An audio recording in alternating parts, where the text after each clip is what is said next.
IRPM honours के part third का paper 8 का एग्ज़ाम हो चुका है और आज के इस वीडियो में हम लोग बात करने वाले हैं पार्ट थर्ड के पेपर 8 में पूछे गए IRPM ऑनर्स के ऑब्जेक्टिव प्रश्नों के सटीक आंसर क्या होंगे और साथ ही साथ हम लोग ये भी देखेंगे कि किस प्रकार के सब्जेक्टिव प्रश्न आप सभी के एग्जामिनेशंस में आए थे 2023 के। तो चलिए वीडियो को शुरू करते हैं। मैं हूं अनंत विजय और आप देख रहे हैं HDCTC चैनल।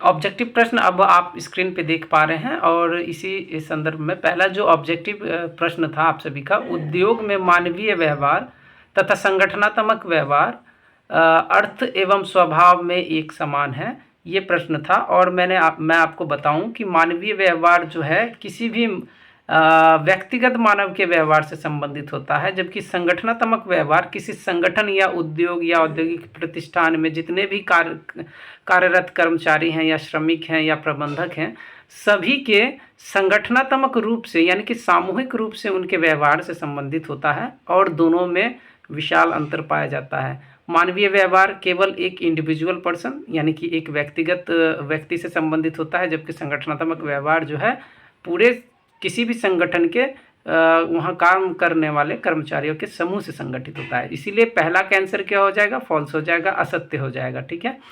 दूसरा प्रश्न है, FW टेलर वैज्ञानिक प्रबंध के जनक थे। तो ये तो आसान क्वेश्चन था और इसका आंसर सत्य हो जाएगा, क्योंकि FW टेलर ने ही वैज्ञानिक प्रबंध का जो सिद्धांत दिया था, जिसके माध्यम से उन्होंने बताया था कि किसी भी संगठन या उद्योग में कार्य करने का कोई भी कार्य करने का एक विशेष वैज्ञानिक तरीका या पद्धति होती है। ठीक है। तो इस प्रकार से बी का आंसर क्या हो जाएगा? सत्य हो जाएगा, ट्रू हो जाएगा। सी नंबर प्रश्न है, दुर्घटना सदैव आकस्मिक होती है।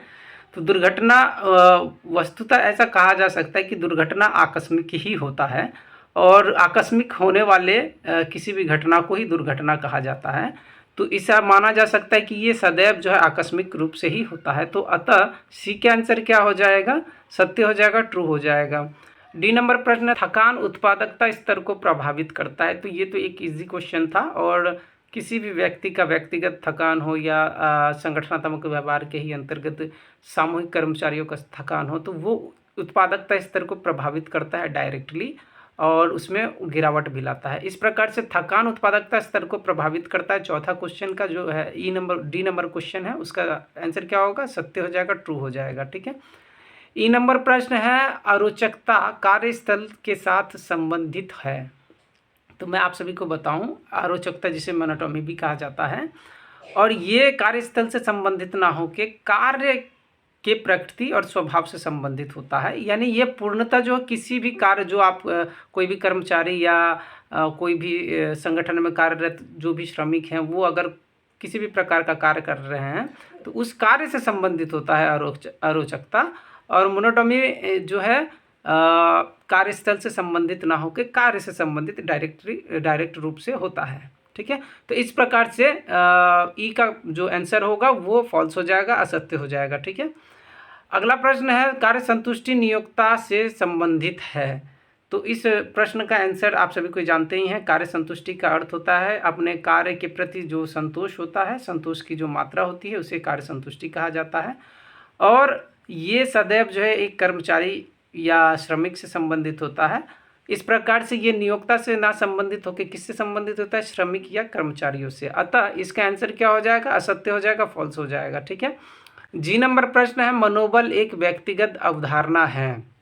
तो जी हाँ, मनोबल एक व्यक्तिगत अवधारणा होता है और एक्चुअली अगर बात करें तो ये इंडिविजुअली भी किया जा सकता है और समूह में भी किया जा सकता है। लेकिन अगर समूह का अर्थ है कि विभिन्न प्रकार के कर्मचारियों या व्यक्तियों का समूह, यानी कि उनका जो समूह बनता है, एक से अधिक जब व्यक्ति रहते हैं तो वो समूह कहलाता है। और लेकिन समूह में कई बार आप ऐसा देखे होंगे कि 10 व्यक्ति हैं, उनमें से 9 जो है पूरा मनोबल उनका जो हाई हुआ पड़ा है, लेकिन कुछ व्यक्ति जो है उनका मनोबल जो है कम रहता है। तो इस प्रकार से हम लोग ये बोल सकते हैं कि मनोबल एक व्यक्तिगत कारक होता है, यानी कि इसकी जो अवधारणा होती है वो व्यक्तिगत तौर पे दी जा सकती है। ठीक है। तो जी का आंसर क्या हो जाएगा? सत्य हो जाएगा, ट्रू हो जाएगा। ठीक है। एच नंबर प्रश्न है, औद्योगिक प्रबंध मात्र मशीन का प्रबंध है।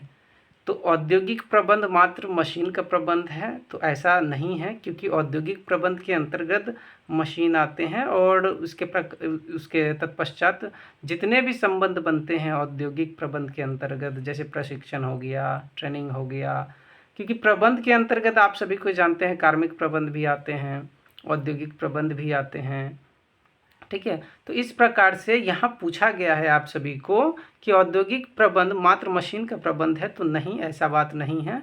औद्योगिक प्रबंध के अंतर्गत कर्मचारियों के व्यवहार, उनका प्रशिक्षण, कच्चे माल की आपूर्ति, मशीन इत्यादि बहुत सारे जो है क्षेत्र इसमें शामिल किए जाते हैं। तो इस प्रकार से एच का आंसर क्या हो जाएगा, असत्य हो जाएगा, ठीक है। आई नंबर प्रश्न है, हॉथोर्न अध्ययन भारतवर्ष में संचालित हुआ था। इस प्रश्न का आंसर जानने के पहले अगर आपने चैनल को सब्सक्राइब नहीं किया है तो चैनल को जरूर सब्सक्राइब कीजिए, वीडियो को लाइक करके जरूर शेयर कर दीजिए, ठीक है। तो ये प्रश्न जो पूछा गया, हॉथोर्न अध्ययन भारतवर्ष में संचालित किया गया था, तो ये इसका आंसर असत्य हो जाएगा, क्योंकि एल्टन मायो द्वारा ये जो है अध्ययन किया गया था, जो अमेरिका के हॉथोर्न नाम की एक कंपनी थी, वहाँ पे ये जो है अध्ययन अपनाया गया था, ठीक है। तो इस प्रकार से इसका आंसर क्या हो जाएगा, असत्य हो जाएगा, फॉल्स हो जाएगा, ठीक है। अब अंतिम प्रश्न की अगर बात करें तो अंतिम प्रश्न है, समन्वय एक महत्वपूर्ण प्रबंधकीय कार्य है, कोऑर्डिनेशन बोला जाता है जिसे इंग्लिश में। तो समन्वय एक प्रबंध का महत्वपूर्ण कार्य होता है, क्योंकि समन्वय के कारण ही किसी संगठन में सद्भावना का विकास होता है और एक दूसरे के प्रति सहयोग की भावना भी उत्पन्न होती है। तो इस प्रकार से आपने सभी क्वेश्चन का सटीक आंसर जाना, तो आई जे का आंसर क्या हो जाएगा, सत्य हो जाएगा, ट्रू हो जाएगा।